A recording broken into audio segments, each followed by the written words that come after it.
everyone, welcome to my channel. I hope you're having a fantastic day. I have a watercolor hack slash tip to share with you.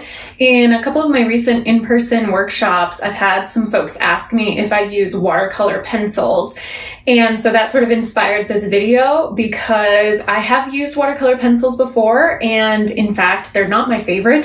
So this is kind of an alternative to that, using water-based markers instead of watercolor pencils if you kind of want to dip your toe into watercolors but not necessarily invest in a watercolor set yet. So this is a way to really softly introduce yourself to some kind of watercolor type behaviors with markers. So I'm going to get into that in this video. Before I do, I did want to mention my website, CoreyFrankCreates.com. It's the best place to get in touch with me. I have my weekly email newsletter there. And when you sign up, you get my no-brainer watercolor supplies list. I know it can be overwhelming to be thinking, what supplies should I get? I don't even know where to start because there are so many options out there. So this list that I share with you and that you can get for free when you sign up for the newsletter is a really great way to just help focus it down, narrow in on some supplies I would recommend based on sort of different budget points. So there's that. I also have my online art shop list of my online courses. And those are perfect for when you're ready to really dive into watercolor and get very sequential, in-depth instruction. You can purchase my courses there, and then when you do, you get lifetime access to that online platform as long as I'm on it, and you have access to those courses. So that is the best place to check out all the things that I offer, what I'm about, and yeah, I would just love for you to go check it out. Alrighty, let's go ahead and jump right into this video. Okay, so I have my water-based markers here, brush tip pens, and you can get any brand. Tombow is one of my favorites, Tombow, but for I tend to use those in just the black. So I have, turn it the right way. So you can see it says water-based. Hopefully that shows here on the camera. And again, it's a dual tip. So it has your brush tip here, and then you have your finer tip here. This is actually not a super fine tip. That is the one thing about the Tombows is it's not really fine. They also tend to come with a higher price tag.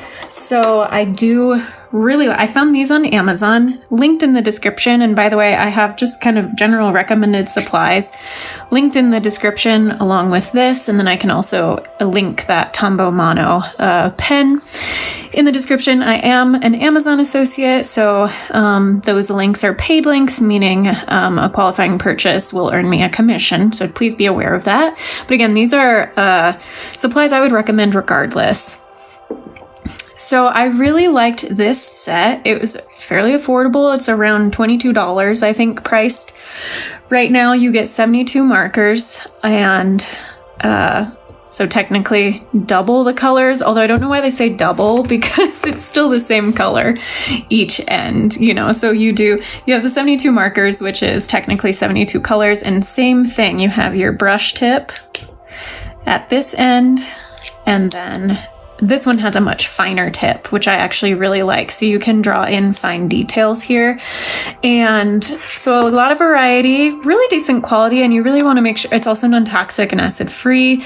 And you want to make sure you find a set that is water-based. Can I just say how much I love just how beautiful this packaging is. I am a sucker for pretty packaging and containers. I can't resist. So this really caught my eye. So it's a really nice set. You get a variety of colors, and I definitely recommend using water-based markers instead of watercolor pencils. Watercolor pencils, and in fact, I wish I still had some so I could show you the difference between the two.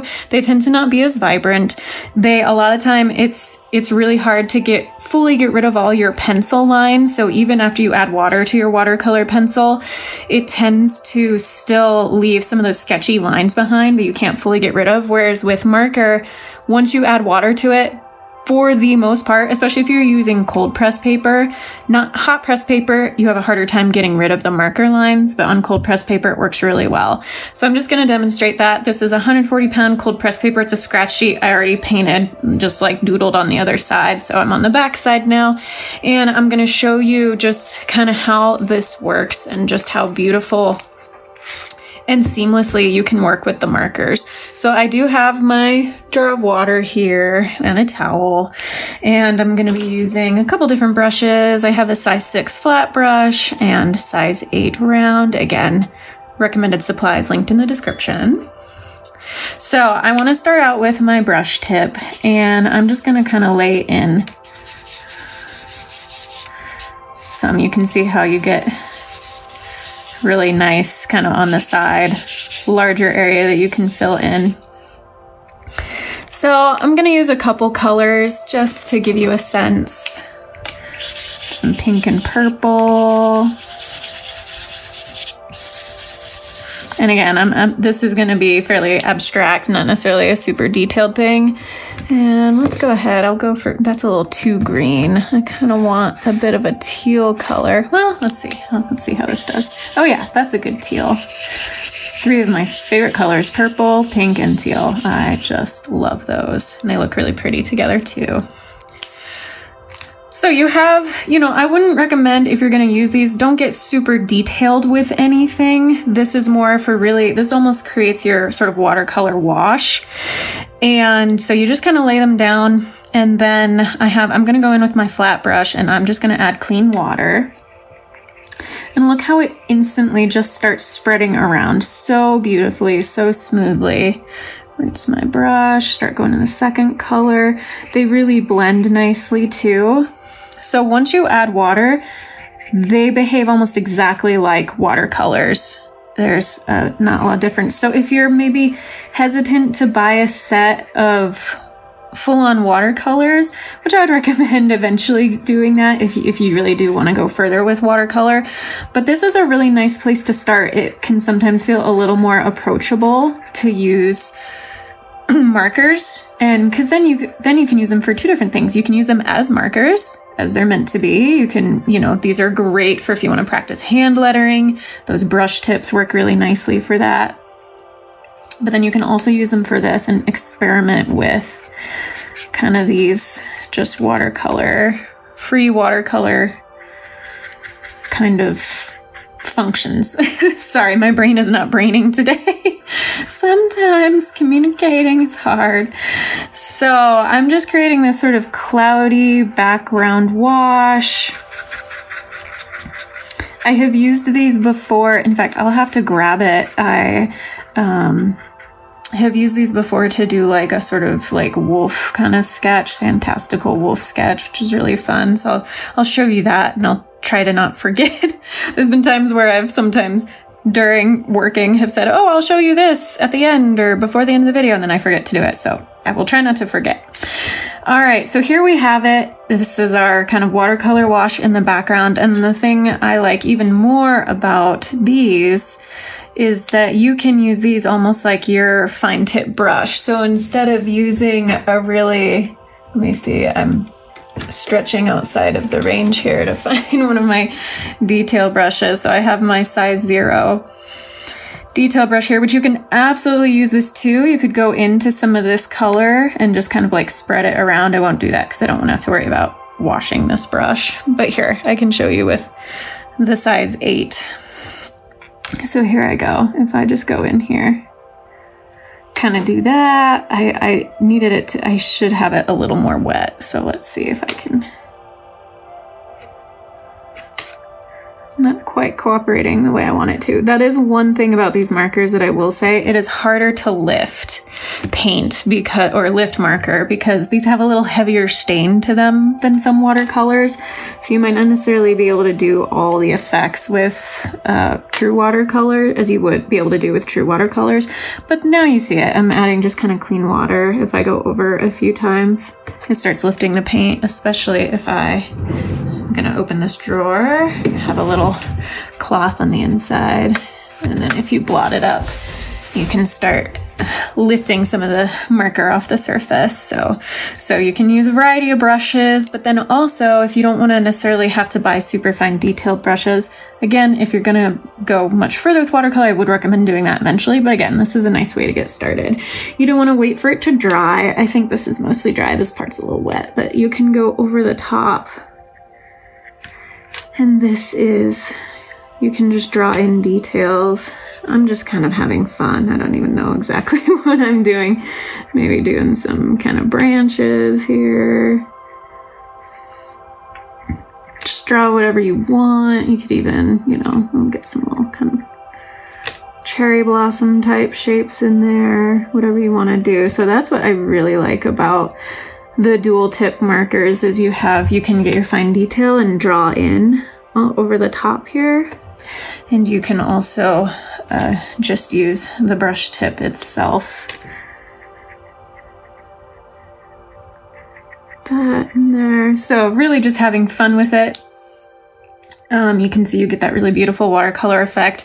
I did want to go ahead, will on a little portion here, go ahead and show you, oops, sorry, I need to highly recommend putting caps back on markers as soon as you're done using them. They tend to then last longer and not dry out as quickly. And I've had this set for several years and most of them are still doing quite well. A couple of them have maybe dried out, but I think you get a lot of traction with these. So just to show a comparison with the watercolor, here, let's bring this into view so that y'all can see my paint palette. That's not quite as vibrant of a mixed color here. Here, we'll get some Viridian green. Yeah. See how, decently comparable they are? It's just a nice way to start exploring and experimenting and get a very similar effect to watercolor, as you can tell here. Pretty decently. This is some dioxazine purple, and I might not have rinsed my brush well enough, but it's not quite as vibrant even as this sort of violet color is. And I'll get some quinacridone rose. So a nice opportunity to experiment with some different types of color. The one thing you won't necessarily get as much is necessarily not as much wet into wet technique. You might not get as much chance to practice wet into wet as you would with true watercolors like this. If I, go in with my purple here and already go onto a wet surface, you can see how it really fans out. I don't know what I'm doing. I'm just doing whatever. I feel like 90% of the time I think, I don't know what I'm doing. All right. It's a Monday, y'all. It's a Monday. I record these on Monday to post on Tuesday. So that's my excuse and I'm sticking to it. Now you could, if you wanted, just be careful because it may make it dry out faster. Like if you wanted to try wet into wet a little bit, you could go in while the surface is still wet, but see how when I added wet paint to the wet surface with actual watercolor, see how it really fanned out and gave me that feathery edge. This really doesn't do that.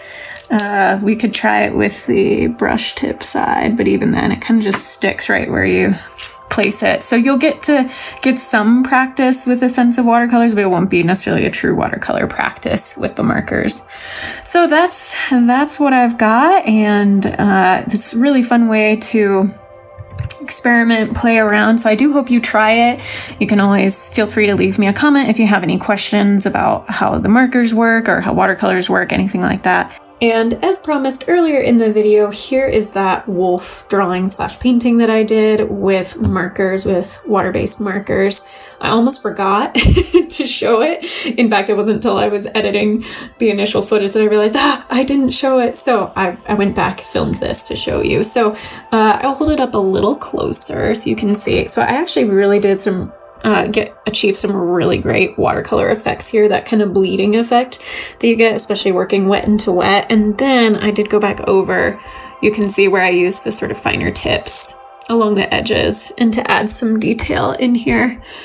And then the rest is just kind of loose, some sort of suggestions of pine trees, and then that's meant to be kind of the moon there. So this was just a fun, kind of fantastical piece. I painted it several years ago. I think this is at least, I want to say 4, maybe 5 years old. So, but it gives you a nice idea of what you could achieve with those water-based markers.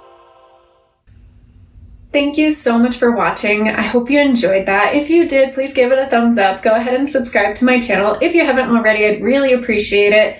Until my next one, be kind to yourself, be kind to others, God bless, and I will see you soon.